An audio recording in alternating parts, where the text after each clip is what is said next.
Hey, Briterion Medley is back, bitches, with Byron. So I'm your host, Kevin.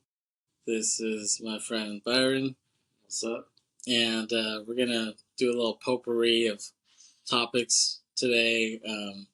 Little movies, little music, little sports. So it'll be like a medley of things. You just brought up an interesting take about Denzel Washington and Samuel L. Jackson, right? Yeah. So what was the argument? You said you talked to some people. Well, it started at work, and my coworker was telling me between Samuel Jackson and Denzel Washington, he thinks Samuel's the better actor. And I told him, why is that? He said he's more versatile. So he was telling me movies, and I said, well, I personally choose Denzel, and I gave him a list of movies, and he's like, yeah, but see, he's playing the same character. And I just didn't really understand that, but I respected his take. We were going back and forth, so Right. that's And your argument, you pointed out some movies that are very different, right? yeah. I highlighted like Crimson Tide, where it's a Navy movie. He's on the submarine, and then I highlighted Remember the Titans. He's a football coach, and Training Day, where he's a crooked cop. Streets of LA. None of those are the same to me. So yeah, those are very different characters. But I guess I could kind of see where people say that, like I guess I could kind of see where people are coming from when they're saying Samuel L. is more diverse, has more diverse roles, and where they could say that Denzel, he's kind of stays the same. Yeah, I could kind of see it, and I'll explain why. Like, even those roles are different. Like, they're different characters for sure. I guess because he kind of plays them in the same way. Like, they seem similar. You know what I'm saying? Like he kind of, like, you kind of see his personality through each of those characters, kind of. You know what I'm saying? Like, there's not enough change up. Yeah, it's kind of like a different role, but he's still kind of being the same Denzel. Yeah, kind of. Like, you see all those characters, and they all, they're all like, even though he was a crooked cop in the one, they all have like dignity. Like, they all have confidence. They all like stand straight. You know what I'm saying? They all have a kind of similar, maybe not like, just like a similar mannerism. You know what I'm saying? Like, they're all, like confident. Like, they seem like characters, like upstanding characters to a degree. Yeah, even the cop, even though a cop is crooked, is outstanding. But you get what I'm saying? Yeah, like, it's still something about that character that's similar to maybe the other. Right? Yeah. Like, they're different characters, but he kind of acts them in the same way, I guess. You know what I'm saying? Like, I could see where people might say that, and not that he did a bad job with that or anything. No. Like, he did a great job with them, But I mean, if that's people's argument, saying that he's like too similar, I guess. Like, you get where they're coming from. Yeah, I could see what they mean, because like, I guess a lot of his mannerisms are kind of the same in a lot of roles. You know what I'm saying? On the opposite side, Samuel's or not, you would say, because that was my coworker's argument. Like, he changes up from Pulp Fiction to any other movie that he's been in. He's not the same Samuel Jackson. Yeah, and so the reason for that is really because they have two totally different careers. Honestly, you know what I'm saying? They have like, that's the thing. Denzel is a leading man. You know what I'm saying? Yeah, for most of his career. Right? Exactly. I think Glory was when he was more of a supporting role, and he won for that. But ever since then, I believe, he's been a leading. Yeah, he's been a leading man. Samuel L. has been more of a character actor. His whole career, for the most part. I know he's done some major movies where he's a star, but right. For the most part, he's a character actor. I mean, one of the bigger roles he's had is Pulp Fiction. You know what I'm saying? Yeah, he killed it. I love that movie, by the way. And one of your favorites. It is one of my favorites, for sure. To me, I think it's the best. It's the best film of the '90s. That's a strong statement, because there's a lot. But it's up there for sure. It's not necessarily my favorite movie of the '90s, but I have to say it's the best because it's overall impact. The way of the impact, the impact and the fact that it made money. Because there are other movies I like from that era, but they didn't make as much money as Pulp Fiction. You know what I'm saying? That's the reason why you still crown. Because it combined the artistry with the commercial side. And the success, money-wise, from it, right? Yeah, so that people couldn't deny that fact. You know what I'm saying? Right. But like, that is, even though he's one of many actors in that movie, he plays a very big part, maybe the most important part of the movie, I would say so. and he kind of carries it. And that was like his first really big role. He was kind of even more of a character actor. He was like getting bit parts up to that point, like in Coming to America, he has a bit part. But even in that one little piece of Coming to America, he's different. Like he's scary. He's like kind of, you know, that Rob scene was iconic. Yeah, it was a comedy movie, but he was like the serious one. Yeah. He was like scary. Playing games. Yeah. Yeah, he saw Eddie Murphy and he's like, "Who's this motherfucker?" He says that right there. He played that role all the way to the T. Yeah, exactly. So when you're a character actor, you get to be more versatile. You know what I'm saying? Right. You get to play different parts. You're not expected to, have to carry the movie every time. Even though he's done that, like I said, like you said with Shaft, and Pulp Fiction mainly, I would say. Right. And he's done other movies where he was the lead, but they weren't that big of movies. They didn't get that successful. Right. He does better when he's probably playing a side character. Yeah, his movies have been exactly versus the main guy. Exactly, yeah, and I think it's because he does so many films and he's played so many parts as a character actor. That's why people think of him like he's so diverse. You know what I'm saying? When it's really that's just the nature of his role. If he was doing more leads, he probably would. You would see more similarities. You know what I'm saying? Equate to a Denzel. Yeah, exactly. I see what you're saying. So their career paths are different. So it's hard to. Yeah. You can't really compare them in a way. Yeah. You know what I'm saying? It's almost not fair. Yeah. Compare Denzel to another person who's like the same as him. Right. He plays a lot of main characters and has the same mannerisms. Exactly. Compare him to him versus someone who. Yeah. It's apples and oranges. They're different. Yeah, like if you compare Tom Hanks with Denzel in a way. Yeah, you could say Hanks is the same guy in every movie, or you could say that. You know what I'm saying? Yeah. He's only done a few stretches, I guess. Right. Or Brad Pitt or Leonardo. You know what I'm saying? Like, guys. I mean, no, people definitely say that about Tom Cruise. Like, especially now, they're just like all he does are explosion movies. Yeah, exactly. Mission Impossible, like what is it, 15? Yeah, exactly. And this is supposedly the last one, which I don't really buy. But that's a perfect example. Tom Cruise. Yeah, he's totally pigeonholed as just an action dude. You know what I'm saying? And there's nothing wrong with that, but that's his staple. Like, when you think of him, that's what you're going to think of. Even though he'll do dramas and some other kind of like, maybe, thriller type movies. And even, Interview with the Vampire, semi-horror. Right. But he's known for the action. Yeah, exactly. So it's just the nature of the beast. It's like comparing, LeBron or someone who's the lead on the team with a role player. You know what I'm saying? They have two totally different roles. You can't even compare the two. You know what I'm saying? It's night and day. Like this is like I'm going to give you another good analogy. It's like saying Andre Iguodala is a better player than Curry or something. You know what I'm saying? Like that's obviously not the case. Even though Iguodala was like Finals MVP that one year, whatever. You know what I'm saying? I mean, the closest thing he can say to that was he did kind of carry the Sixers a little bit. I think when Iverson left. Right, yeah. So he played that role a little bit, but Curry's played that role way longer. And he has, more on his resume than Andre Iguodala. So, yeah, it's, like you said, he did take the Finals MVP, which people even question that, even though he did a good job. Right. How can Curry be as good as he is and only have one Finals MVP? Yeah, we already know Durant got the other two, and then he got the fourth. Exactly, yeah. So that's, I think, why they bring up that argument, like, as far as Denzel seeming I get it now. to do similar roles. I get more of it. Yeah. So I think the comparison, you can compare them to, but it's almost like you shouldn't because of what you just said. Yeah. They're not the same kind of actor, and their careers are different. So it's better just to team up with two different actors, not those two. Yeah, I mean, honestly, that's partially why. So I don't know if you knew this, because I didn't know. So they actually wanted Denzel to play the part of the black guy in Terminator 2. The guy who, like... The black dude? Yeah, the black dude. They wanted Denzel, because it was like... They felt he fit. Yeah, like Denzel is known, you know what I'm saying? At that time, he was coming up still, or he was known, but... He was getting more known as he was going, but he was already known. That was like 91, when they shot that or whatever. So I guess they asked him, after the fact, journalists talked to Denzel, and they're like, hey, like, we heard you were gonna do this part in Terminator 2, but you turned it down or whatever. And he was like, well, yeah, he's like, I turned it down just because it just felt like I was just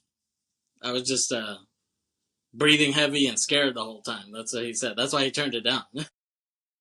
Oh, like the role that Yeah, yeah, like there wasn't much to it, I guess, is what he was trying to say. He wanted more out of that. Yeah. If he was going to be in the movie, he wanted a character that did more. Right. Yeah. Yeah. Whereas that role, honestly, Samuel L. could have done it, you know what I'm saying? He probably would have nailed it, obviously. Yeah. Yeah, but, I mean, maybe Samuel L., they didn't even think of him because he probably wasn't even that known. He was probably even less known than Denzel at the time. Also, you know, Samuel L., he kind of seems a bit more intimidating, too. You know what I'm saying?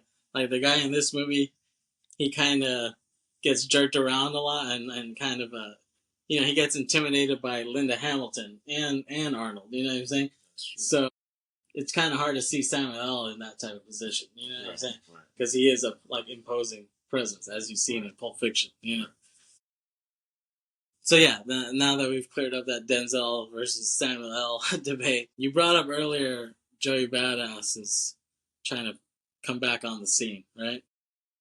Yeah, he sparked, made a song and kind of woke up the West Coast when he kind of sent some shots out. So he's been going at this guy Ray Vaughn and a couple other West Coast guys. So he said Daylight too, right? Daylight's one of them. So right. There's like 3 or 4 guys that's been going at him. Right. And he said he went after Kendrick a bit too. And then one of his newest songs, he kind of just threw up a alley oop at Kendrick, like, hey, you know, if you want to get you want this smoke or whatever. Yeah. He didn't say anything personally against him because he doesn't have beef, but he was just saying, I'll battle you too, basically. Right, yeah. He just put it out there. Like, hey, I'm already battling. Because it's a TDE battle. Yeah. Or it's all these other artists on TDE. Right. And obviously Kendrick he's not on TDE anymore, but he was the main person on that. He's the most known from that. Right, so that's why. Right. And do you find it weird that Joey's doing this now? I kind of do because, you know, Joey hasn't had too many battles other than I think Troy Ave. I said Troy Air. Mm-hmm. Troy Ave, and that was early on in his career. So he's not known for battle rap. And I kind of feel like, you know, it happened after the Drake and Kendrick battle, and I kind of feel like his popularity, you know, hasn't been there. He's an underground rapper. Yeah. But I kind of feel like he's just trying to make himself, you know, reinstate himself in the hip hop game. So I think he kind of threw a jab at the West Coast, you know, and then that's what started this whole back and forth. So I was surprised.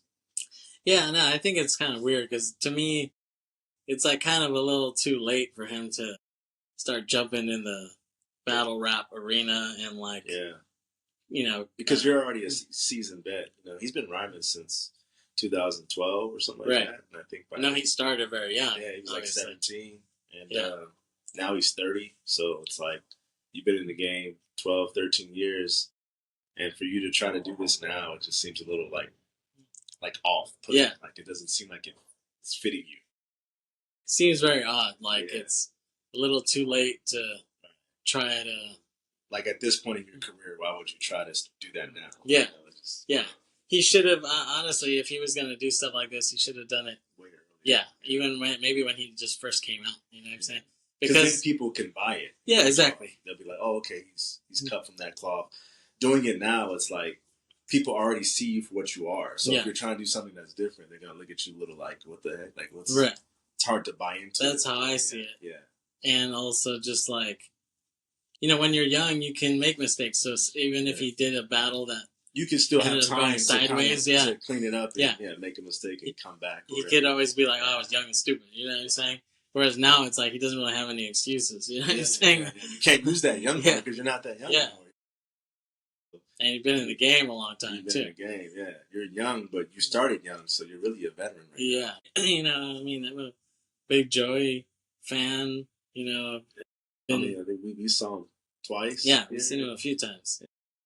Put on a great show. He's great. I still think the '99 album that he did is classic. Yeah, that's his best work. I mean, his first album was pretty good follow. His albums after that were decent, but I don't think he's lived up to that first mixtape. Right. Yeah, I know you really like that. I really like it too. It's a real nice snapshot of just him, like as a kid, kind of. Yeah. Because a lot of those beats were also just like picked off. Picked off beats Yeah. that he just picked from Yeah. producers, Dilla, Right. MF Doom, I think. Yeah, exactly. Yeah.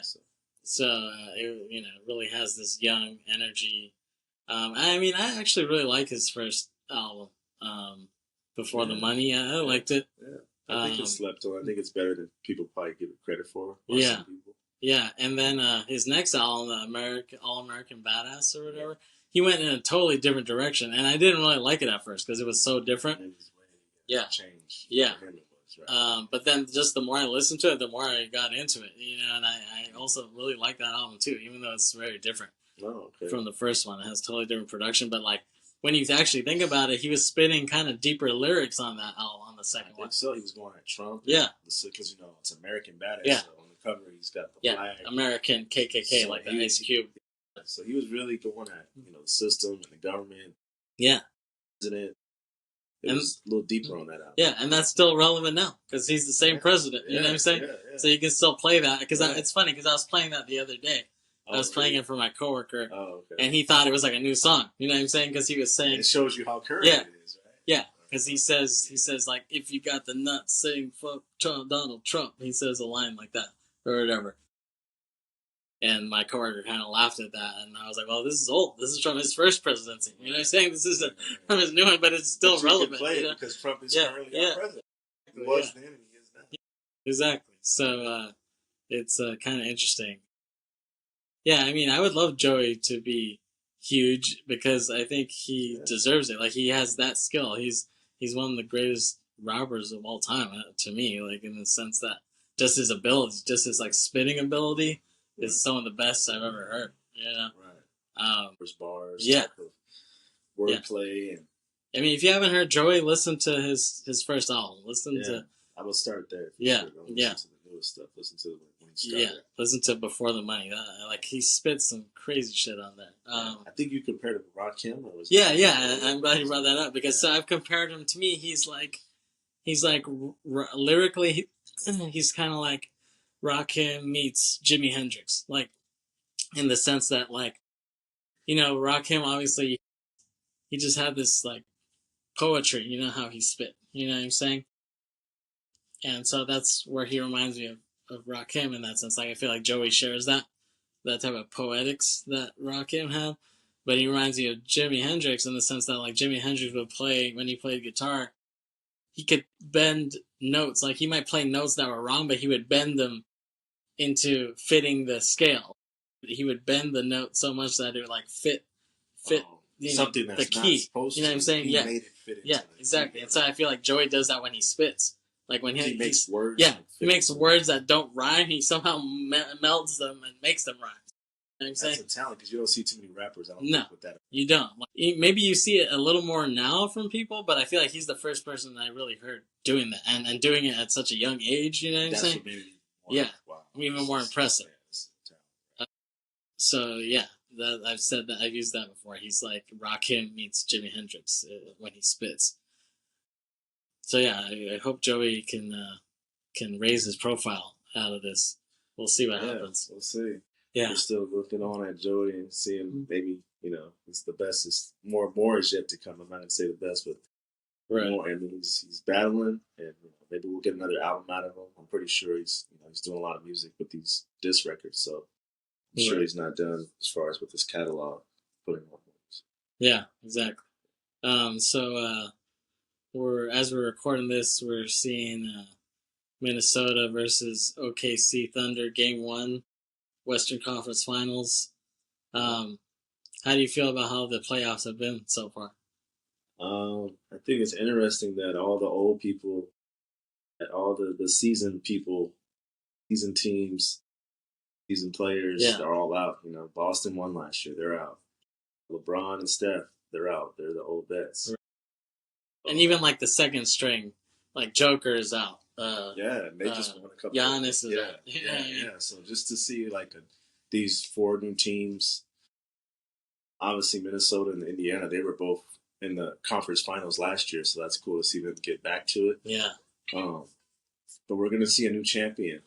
And, I think it's good for the NBA because, eventually there is going to be no more Kevin Durant, LeBron, Curry. So this is like the first shift of that. Yeah. Like you're going to start to see new champions. And those players are eventually going to be forced to, retire.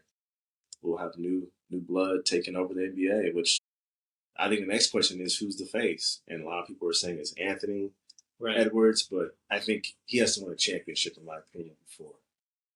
I agree. And I'm not saying he wants to claim it. Whoever it is, you got to have a title from me under your belt. Right. Yeah, no, I agree. I agree. And I think, I think he says he doesn't want to be the face of the league, but I think he does want to be the man. You know what I'm saying? He has the personality that fits it. Yeah, he's very outspoken. Yeah, I mean, I think he just doesn't want to be a role model, but I think, of course, he wants to say he's the best player in the league. But that comes with it. Yeah, exactly. That's what LeBron was kind of saying. He's like, I never asked for it, but it kind of just was thrown upon me. Comes with the territory. Because I was so great, made him fall into that. Coming straight out of high school, all the people talking about him. His games were televised, so he was already the center of attention coming into the NBA. Anthony Edwards is now starting to be because this team has been really good the last 2 years, and we've seen how good he is. And so, if they can win, people are going to be looking to him a lot more now to see, how much he can, keep taking it. Yeah, no, I mean, I've heard a lot of people. I heard Chris Broussard saying, Anthony Edwards should be the face of the league. Like he has the charisma. He has probably the most charisma in the league, I guess. He has definitely a lot more than SGA. But they were saying, SGA, he could be like a Tim Duncan type of dude, type of player. Kind of no frills, but if he wins, he wins. You know what I'm saying? Yeah. Like it doesn't matter if you don't have any personality; if you just keep winning. You know what I'm saying? Like people can't deny that. I think the NBA, typically has had up until now, it's had an American lean. Had an American face. Obviously, Curry and LeBron carried it. Like you could say Kobe carried it. Yeah. Jordan carried it. All American. Exactly. Yeah. But now you got the Lucas and you got Shea. Even Joker, if you want to throw him in the conversation, kind of carrying the NBA. Right. Some of these people don't have personalities, but like you said, if you're winning multiple titles, it's just going to be thrown upon you. Yeah. Exactly. Giannis could have had it. He's not from America, right? Right. Yeah. But he only won one title in Milwaukee.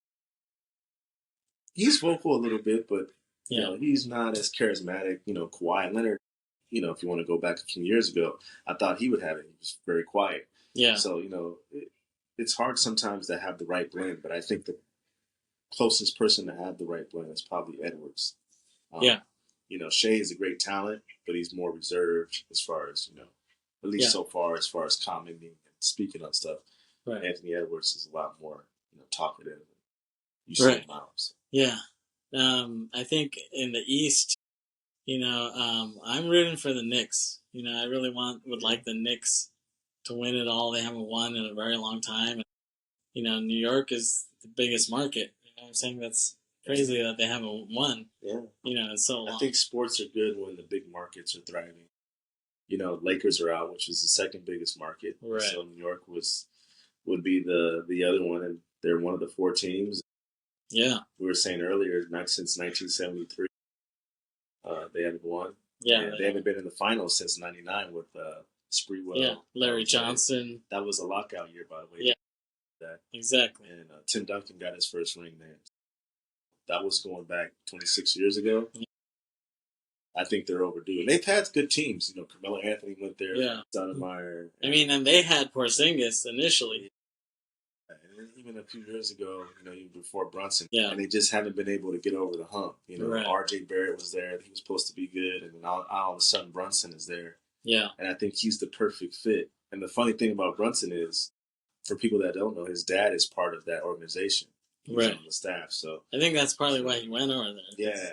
So I think he's from New York or close to New York. Yeah. He's from that area, he said.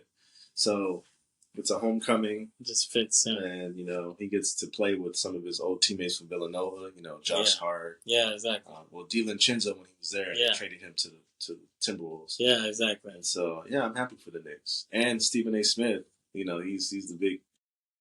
And it was cool because when we were watching these games, have you seen all the old players showing up? Yeah, Patrick I love that. Ewings, John Starks. Yeah, Marbury. Sprewell was there. Yeah. Larry Johnson. So I like that because I haven't seen these guys in years. It's cool to see them there. Yeah, like the Knicks are actually relevant now, so it's bringing in the old players. Yeah. So I like that. Yeah, exactly. And I like seeing all the celebrities there. Yeah, Tracy Morgan. Yeah. Chris Rock shows up, Spike Lee. So Ben Stiller. Yeah. I don't know if you saw it. It was funny. I think I saw him at one. Yeah, Stephen A. interviewed Ben Stiller. And he was like, okay, what do you think the Knicks need to do to win this game? It was the game 6. And Ben Stiller was like, oh, I think OG needs to have he needs to get 20 points or something like that. And then he's like, and Cat, he needs to do something early or whatever. And so they posted on the screen. They're like, okay, Stiller's tactics or whatever. I think that's what happened. Yeah, that's exactly what happened. It was like, okay, we see Cat hit a 3. He's like, ding, or whatever. And then it was like, OG 20 points, ding, or whatever. Exactly. So it was like, okay, Stiller knew the keys to the Knicks' victory. Maybe Stiller should be on the sidelines, coaching. I guess so. Yeah, Stiller knows best. Yeah, so I'm rooting for the Knicks. I know this Pacer team is they're tough. Burton is got a chip on his shoulder, something to prove. They're good too. So I think both series are going to be evenly matched as far as it's not going to be blowouts. I don't see too many blowouts coming. Could be wrong, but I think it's going to be closer than people think. The Pacers have been hot, beating the Bucks and beating the Cavs. But I have a feeling it'll turn back against them this time because. So, they beat the Knicks last year, right? And they did. That's right. So this is going to be payback. Yeah. They can either just beat the Knicks again, or the Knicks are like, no, fuck you. Yeah. And I think the Knicks are going to be like... yeah, exactly. I don't think they're going to... You beat us last time. We can't take that again. You know what I'm saying? So that's why I see the Knicks pulling through. Right. I forgot about that. And the Knicks have Cat now. They didn't have Cat before. You know what I'm saying? And he's a difference maker, right? Yeah. Because, he can bring the scoring. His defense is pretty solid. And he's a big man who can hit threes. I like Bridges a lot. He's just kind of constant scorer, either.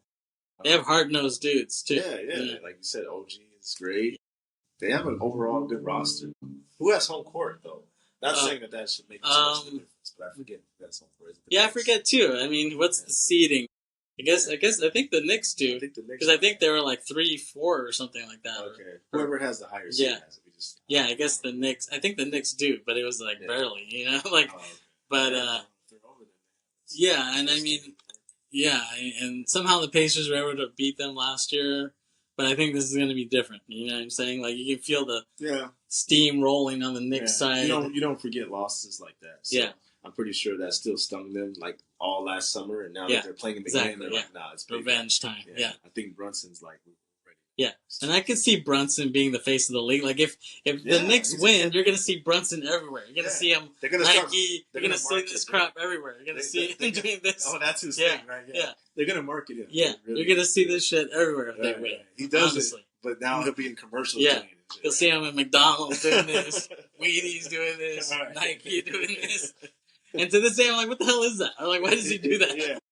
I've seen him do it. I never really questioned what's I mean, I guess it looks cool, But it's his thing. You will be seeing it more. Yeah, if they win, it's gonna go crazy. You're gonna see his ass everywhere. And I'm not mad at that. Hey, let Brunson shine. Yeah, no, it'll be really cool. If he does inherit this face of the league, that would be really cool. Big shoes to fill. I mean, LeBron James and Curry were two of the GOATs. Carried it. So. Yeah. And some people will still say that they're going to be the face until they leave. Yeah. But they're phasing out, obviously. They're both at the end of their times. It's for the taking. I said, if SGA wants it, gotta get there. If Bronson wants it, you got to get there, and so on and so on. Brunson, you're only 2 steps away. You win this, you get the finals, you win that. Hey, New York is back at top. It's funny how they all have a main man. To me, Halliburton, he's kind of a cocky a-hole too. You know what I'm saying? He can be. I could see him. wanting this face because he got voted like most overrated player. You know what I'm saying? And I think he's pissed off about that. I think he has a chip on his shoulder because of that. Yeah. He's like, damn, overrated. I'll just beat all you guys. You know what I'm saying? So I think, I think. Like I said, each team has their guy, right? Yeah, exactly. Halliburton's the guy. Brunson, we talked about Edwards and SG, their team guys. When you see the highlights on YouTube, like what you see those guys' faces. You see Anthony Edwards and SGA's face. Even if the role players had a good game, they're not showing their face. They're going to show the stars. The main man. You know what I'm saying? Yeah. So, it'll be interesting. Yeah. Hopefully the Yankees can get back this year, too. I mean, that was... I was watching last year. I actually was betting on them. So, I was bummed out because I bet on them, but I was also bummed out that they only won one game. So it wasn't competitive enough. Yeah, 4-1 is a gentleman's sweep, and yeah, for them to do that good the whole year with Soto and Judge, and then all of a sudden they just kind of yeah, exactly. But I honestly think they have a better team this year. Like, they have better pitching, they have better fielding, better. I mean, they have probably better timely hitting, honestly, than they did last year. So they got better. Yeah, and their division is even weaker than it was last year. So it should be easy to win their division, get to the playoffs, and then just beat who they need to beat to get back to the World Series. You know what I'm saying? Make a run at it again. Yeah, they might be more prone to do it this year than last year. What you're saying? Yeah, I think so. I think it's very possible. I hope so.